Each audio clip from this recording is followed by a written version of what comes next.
Hanap mo ba ay adventure na gaya nito? Nito? Nito? At nito? Tara na, samahan niyo ako. Mag-adventure tayo. 20 minutes mula Infanta, Quezon ay nakarating tayo dito sa Kawayan Falls sa Real, Quezon. At kung isa ka sa taga Infanta, Real at Nakar, marahil alam na alam mo ang lugar na to. At sigurado nakapunta ka na sa lugar na to. Ngayon sisilipin natin kung ano na nga ba ang itsura ng Kawayan Falls. So guys, mula dun sa pinag-parkingan natin kanina ay napakaganda ng mga tanawin na dinadaanan natin. Medyo adventure nga lang talaga at medyo challenging kasi pataas to. Kaya pagdating natin dito sa unahan, makikita na natin yung first station. Ang ilang minuto nating paglalakad mula dun sa bungad, dun sa pinagparadahan natin, ay narating na natin itong first station, which is pwedeng-pwede na rito mag-picnic, pwedeng-pwede na rito maglangoy kasi yung tubig malinaw na. Tapos yung mga puno napaka-green, napakaganda. Tapos malilong dito guys. So sa mga kababata ko dyan na nag-aral nung 2011 to 2015 na college, ito yung madalas na tambayan namin lalo pag tag-init kasi ang tubig dito napakalamig. Tsaka ang maganda rito guys ay malilong, hindi ka mangingitim kung dito ka lagi maglalangoy. Kaya paborito namin to, ng mga college kami, natambayan namin to. Siguro nasa 5 years na akong hindi nakakarating dito, ngayon na lang ulit. Pero ang maganda rito, yung talagang nature, yung mga hindi nagalaw ng tao. Kaya tara, let's go. Punta pa tayo sa mas mataas pa. Hello po, sama po kayo sa vlog. Mga taga saan po kayo? Binalasan po. Binalasan, Infanta. Wala pa raw po masyadong tao dyan sa loob, solong-solo natin. Shout out. At pagkatapos ng mahaba-habang lakadan at medyo madulas na daan, talagang ingat tayo pag tayo ay pupunta rito kasi medyo matigas yung mga bato na babagsakan natin, ay narating na natin itong pinakaunang falls dito sa Kawayan Falls. Ito yung unang langoy yan guys. Tapos dito sa taas, I think pwede kang tumalon dyan. Ayan. Tapos napakalino pa ng tubig ngayon. Malalim din to. Tapos na dito sa part na to yung mga cottage. Ayan sa baba. Yung si kuya nag-iihaw ng lamarang. Malayo-layo pa. 12 na kaya kakain muna ako ng lunch. At maliligo din muna ako dito para pagkakit natin is fresh. Tara, let's go. At dahil hindi na ako nakapagluto ay bumili na lang ako ng pork silog sa Tapsihan ni Kuya Rice. Tapsihan ni Kuya Rice baka naman. Meron din tayo ditong toyo at saka kalamansi na may kaunting sili. Sa kain tayo guys. Matayo i-vlog. Hirap nga po mag-vlog ito, walang camera. Walang camera man. Nakakatalon po ba diyan? Oo, natalo sila. Tatalon sila. Ay, talo ka doon! Tatalon din. Ay, pisa na ako pisa na. Oh. Ay, pisa. Yan, ang dami na yung naglalangoy ngayon dito. Kanina wala pa to, ngayon madami na dumating.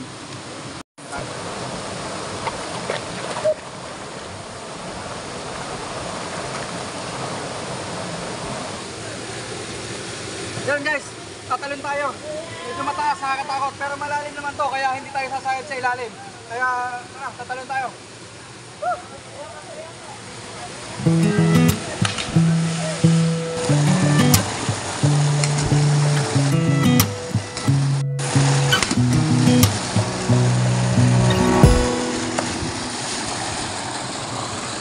At kaunting lakad lang mula dun sa unang falls ay makikita natin itong pangalawang falls. Dito rin marami din ang tumatambay dito kasi malapit lang Para to. makakita tayo dun sa taas guys, ay ito yung daan.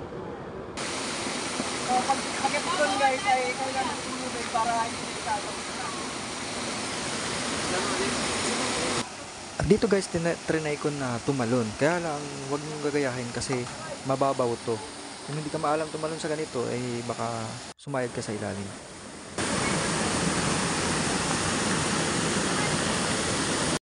Okay guys, nakapaglangoy na ako dito sa second station. At pupunta naman tayo dun sa mas itaas pa nito na third station. Titingnan natin kung kung maganda rin ba doon at kung mas maganda ba dito. Tara, let's go. Tara guys, mamumundok muna tayo.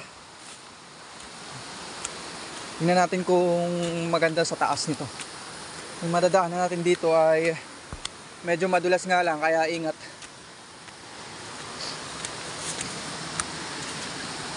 Dito is semento.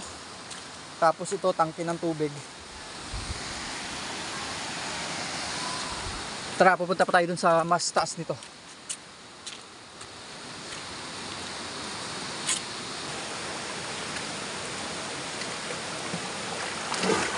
Grabe yung dadaanan ko papunta dun sa gubat talaga. Grabe, ang ganda ng falls na to. Napakalinaw ng tubig, guys, oh. Tapos na ang ganda, ang lakas pa ng tubig. Napaka challenging talaga ng mga daan dito kasi yan, pasakad. Tapos may mga ganitong hawakan lang para sa mga pupunta is may hawakan. Medyo challenging, tapos mapagod. Lalo sa mga medyo maedad na, hihirapin na. Pero ito talaga yung adventure na maganda. Kasi talagang adventure talaga.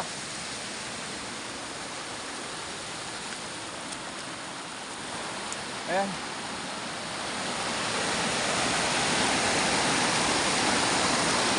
Itong banda rito, man-made na to. Kasi ito yung may tubo. Ayan, oh. Dito na yung pinakalas ng tubo na malalaki. Ang mga pipe na ito ay daluyan ng tubig patungo sa bayan ng Real Quezon.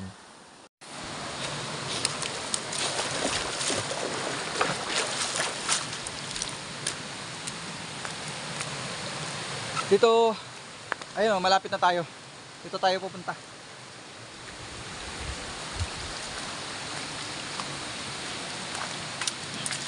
Porda hika-hika na. Pero okay lang, diretso tayo. Nag-iisa talaga ako dito, medyo malayo na ako dun sa mga dun sa part na may matao.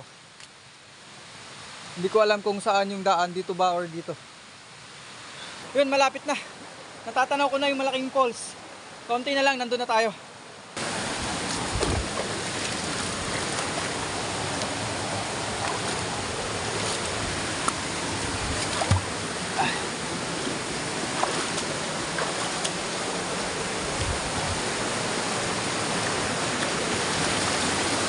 Ang tataas ng mga daan, yung mga bato na katin.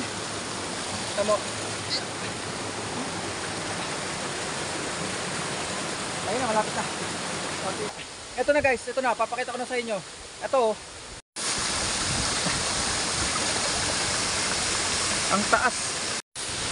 Ito, guys, narito na ako sa pinakamataas na falls dito sa Kawayan Falls. Ito na talaga yung Kawayan Falls na sinasabi. Malalim yung tubig. Pwedeng maglangoy dyan. Kaya lang yung may kasama kayo para hindi may magbabantay sa inyo at hindi delikado.